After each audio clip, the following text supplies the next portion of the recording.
l'idée, donc, quand tu veux changer de carrière ou que tu sens que tu arrives à un moment donné au bout, hein, et il ne faut pas arriver au burn-out pour décider de changer de carrière, je précise, parce qu'il y en a de plus en plus des burn-out.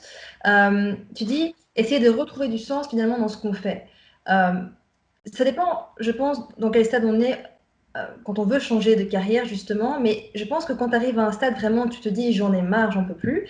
Et j'en connais parce que j'ai des clients comme ça, hein, donc c'est pour ça que je te parle en état de cause, où j'ai des personnes que j'accompagne qui euh, se sentent mal parce qu'elles sont dans le monde du salariat et elles aimeraient passer donc, dans le monde de l'entrepreneuriat, en tout cas créer leur projet.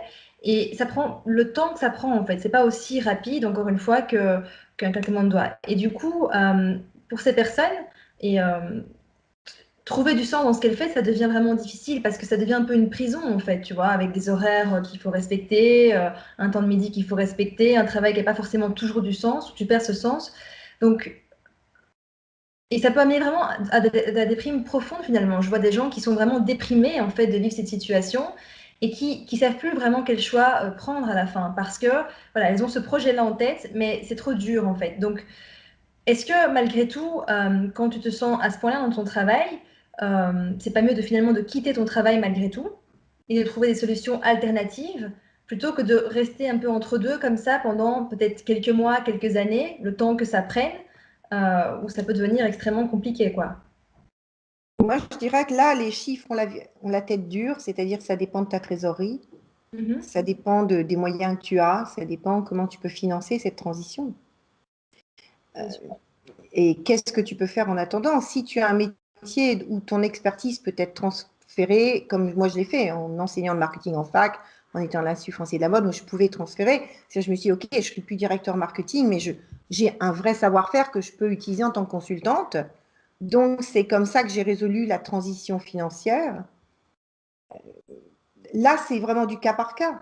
Il n'y a pas De recette miracle. Non, il n'y a pas de recette miracle. Tout dépend. Après, je pense que savoir remettre de la lumière là où on est, c'est un travail intérieur. Mhm. Est-ce que c'est un problème humain parce qu'on est entouré de gens qui nous démontent? Est-ce que c'est un problème parce que simplement on s'ennuie, on maîtrise trop ce qu'on fait? Est-ce qu'on est dans une impasse, on n'est pas respecté du tout et on n'est même pas entendu?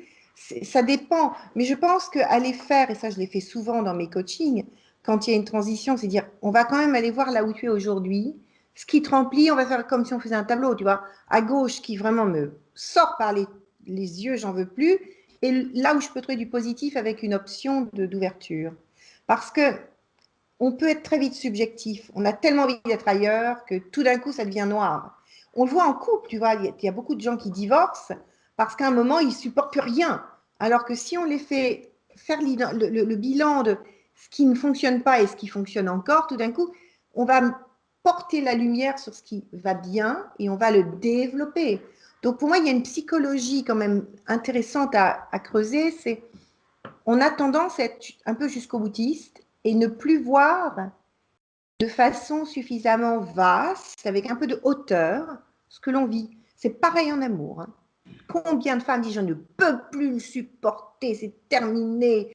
Et on les fait travailler dessus. Et tout d'un coup, il y a quelque chose qui se pose. J'en ai plein dans mes programmes sur Réveiller l'amoureuse en vous. Et c'est magnifique. Quoi. Donc c'est la même chose. Je mets toujours en garde. Est-ce que objectivement tout est dans le rouge ou est-ce qu'une fois que vous avez bien déposé tout ce qui est dans le rouge, on peut aller creuser un petit peu du côté du vert? C'est Qu'est-ce ça. qu'il peut y avoir? Et là, on trouve des tas de ressources. C'est Mais ça. ça, on ne peut pas le faire seul. Là aussi, on ne peut pas le faire seul parce qu'on ne peut pas être à la fois son propre coach et son coaché. On ne peut pas être son miroir. Tu vois, on a besoin d'aide. Hein. C'est Absolument. essentiel. Ouais, là. Ouais, ouais, tu as tout à fait raison avec ça. On a vraiment besoin d'être accompagné. Euh, Dans l'idéal, c'est d'avoir un coach parce que c'est une personne qui va justement t'aider à atteindre l'objectif.